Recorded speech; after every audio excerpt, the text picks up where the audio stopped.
Pessoal, então esse é o projeto Estude Mais. Eu sou o professor Vitor Andrade de História e Atualidades no EduSesc e no Estude Mais. Estamos trazendo umas aulas sobre as constituições brasileiras dentro do contexto histórico, tá, pessoal? Eu não sou operador do direito, mas a história ela depende de outros cientistas, como já foi falado, para a gente ter essa contextualização e formação cultural e social do país, tá? A gente viu nas aulas anteriores, então, esse aí é o mapa do Brasil pós-independência do país. O Brasil passou por dois processos de dependência, uma econômica, quando o Dom João vem fugindo de Portugal por causa das invasões napoleônicas, lembrando que o Brasil tinha um pacto colonial, né? Então quando o Dom João vem para cá, ele desfaz esse pacto e eleva o Brasil à condição de Reino Unido, Portugal e Algarve, porque o bloqueio continental da Inglaterra proibia que Napoleão proibiu que não se fizesse comércio com a Inglaterra, né? Então o Brasil vem sendo escoltado pelos ingleses. Essa é a primeira parte, independência econômica do país. Segunda parte, independência política, quando o Dom Pedro contraria as ordens do pai, o Dom João VI de Portugal, e ele fica no país, né? Mas antes o Dom João tinha falado: Pedro, se o Brasil for ficar independente, faça você a independência, não deixe os aventureiros fazerem não, porque você tem que fazer para a gente continuar o controle do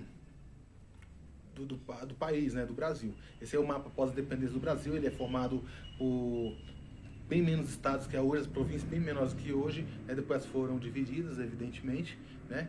E o Dom Pedro, então, ele governando o país, ele resolve, então, em 1823, né, o primeiro projeto de independência. Só que essa independência no modelo francês era muito liberal para a época.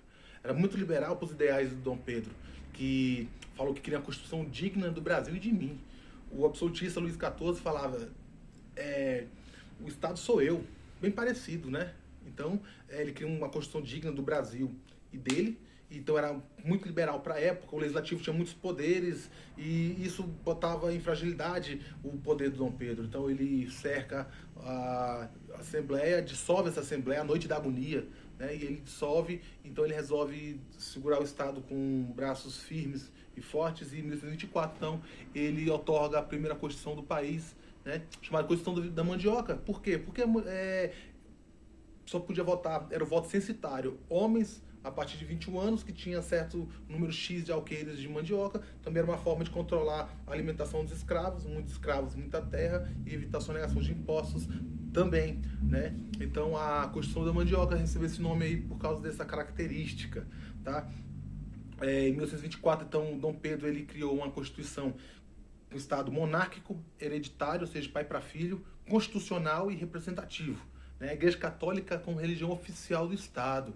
Poderia ter outras denominações religiosas? Sim, mas eles não que fossem publicizadas, fossem cultos domésticos e que o Estado tivesse observância do que estava acontecendo, tá? Então tinha assim mas a religião oficial do Estado era a Igreja Católica como religião oficial, né? O Estado desfez a tripartição do poder Montesquieu, poder executivo, legislativo, judiciário. Ele cria o poder moderador, que estava acima de todos os outros, né? Poder de domínio e dissolução de todos os outros poderes, executivo, legislativo, judiciário, moderador. Foi a Constituição que durou mais de 1824 até 1891, no nascer da República no país, né? Os deputados eles eram temporários, né? Então os eleitores eles eram censitários, os deputados temporários, e o Senado não. O Senado ele era vitalício, né? Então eles tinham essa característica de permanecer dentro sempre como senadores. Característica interessante também nessa Constituição: não se falava em abolição da escravatura, apesar que os bonifacistas, né, a linha do Zé Bonifácio mais liberal, previa uma monarquia constitucional e que a abolição fosse aos poucos, fosse moderada, fosse gradual, né? Contrariava, claro, o modelo dos grandes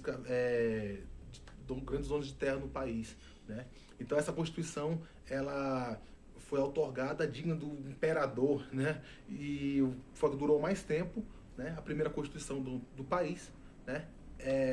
eu trouxe resumidamente, claro, porque não dá para a gente ser minucioso em todos os artigos, né, até mesmo porque não somos operadores do direito, mas saber que o Dom Pedro, ele controlou o Estado com mãos de ferro e a Constituição foi uma arma, uma ferramenta. Então a Constituição é ainda uma arma, bem executada ou não, a Constituição é uma arma, né? O problema não está na Constituição, talvez em quem opera a Constituição ou de como está sendo tratada, mas ela ainda é a forma mais segura de exercer a cidadania e a democracia no país, tá?